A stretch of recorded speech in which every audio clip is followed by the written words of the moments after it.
skin surface to a certain depth, go through a certain amount of scattering, and then result in a visual effect of luminescence and glowing that is probably unique to this sort of problem area of displaying skin.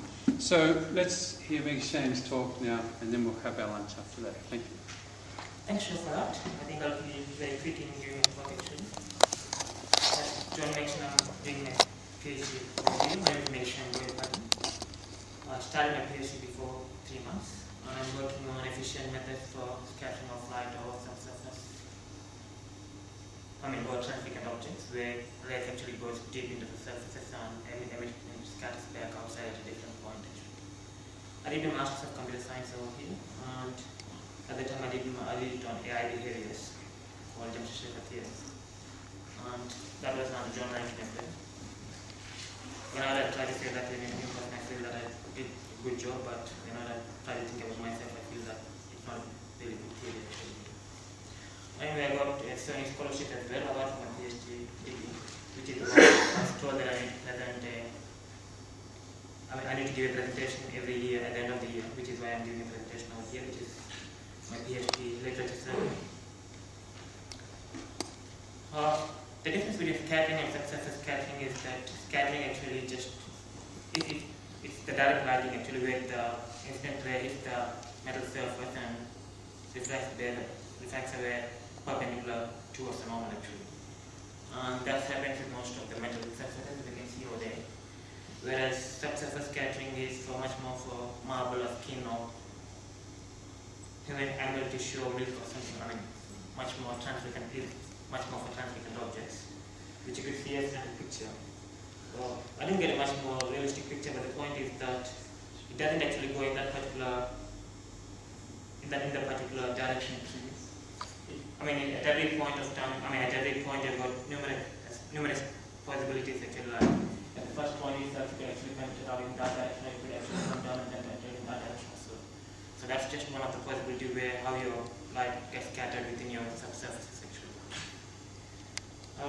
Just want to show this difference for the future future slides. I think you might have already seen these pictures actually. That's the traditional ray tracing approach, and that's the radiosity approach. For the traditional ray tracing, you just take the light from the direct light sources. Whereas for the radiosity approaches, you take the light and that's being emitted from reflected from other surfaces as well, like the walls and the nearby objects as well. And as I said, with the traditional ray tracing approach, since it takes light directly from the light sources actually, you won't get a pure illumination scenes actually. So that's the reason people try to use Monte Carlo ray tracing samples, where they actually send each particular ray and it's being at every point you actually find the infinite possibilities from that particular point, trying to calculate the different possibilities where the light actually scatters. And finally, you find a visible point actually from that particular endpoint, and you calculate the light intensity from that visible point directly towards the light actually. And that's one particular ray, but you do it for numerous number of rays to each and every pixel actually, which allows you to give a much more realistic way of learning light actually. Other than that, as I said previously, with the skin I got numerous ways of sending, with the subsurface scattering, the light rays actually penetrates through the object and goes through infinite possibilities actually. There's one technique within the ray tracing approach called the path tracing, wherein you send lots of rays through one particular pixel, and each ray actually, other than Monte Carlo where you actually send one ray and actually find the numerous possibilities from the visible point, you actually send tons of rays per pixel actually, and you try to actually take the integral of each particular ray, actually trying to see the possibility of the ray going at a different direction. That's called path tracing approach.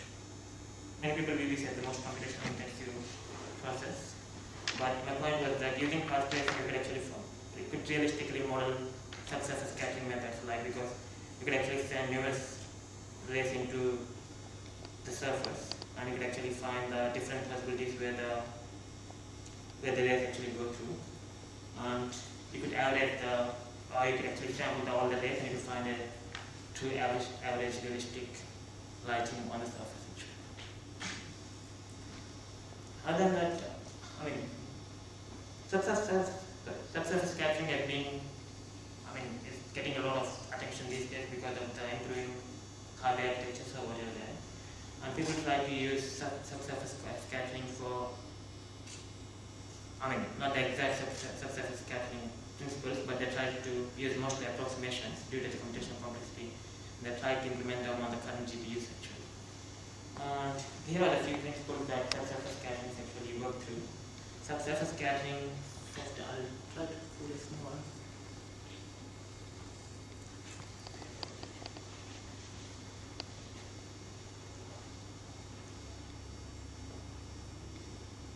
As you can see, the direct lighting actually, the direct lighting for the human skin actually breaks down at every point, makes the surface much more rougher, whereas the subsurface scattering is much more smoother. So, as said, subsurface scattering has got these principles. It softens overall the effect of lighting, and the lighting actually doesn't break up. It actually is continuous and leads to the neighboring surfaces actually. And because of this difference, we don't actually bother about the closest details because the closest details will be much more blurry actually. And the farther the light actually penetrates through the surface is much more attenuated and diffused. And one other thing is that since most of the interactive approaches actually don't actually calculate the numerical integrations, the integrals of the ray actually going through the infinite possibilities, they found that human skin is actually much more, tend to actually emit more of the red light. So whenever it's actually G0, they actually try to shift it towards the red light and then followed by the green and followed by the blue. So I'll show that a bit later how it works. And that's the difference between the direct, that was the other thing which I wanted to say later on. That's the difference between the direct illumination and radiosity. Here you could see for the direct illumination, it's just the direct, you use the point light sources which actually cast the shadows. And you got the ambient light, which is why the room is lit, and you got the omnidirectional lights actually, which allows you to show that one. Whereas with the radios, we actually use the fourth one as well, which is the lighting from the surrounding surfaces as well. And as I said, the lighting is smooth with respect to the subsurface scattering actually. So instead of using the direct diffuse lighting, they use that wrap lighting. What happens is, wrap lighting is almost similar to diffuse lighting, but what happens is that with the diffuse lighting, if the normal and the normal of the surface and the light, the incident light is perpendicular, then you get a zero value because of the cos theta, actually cos 90. But since you don't want to get zero, because for the subsurface scattering to get those normal, you tend to find those normals very regularly.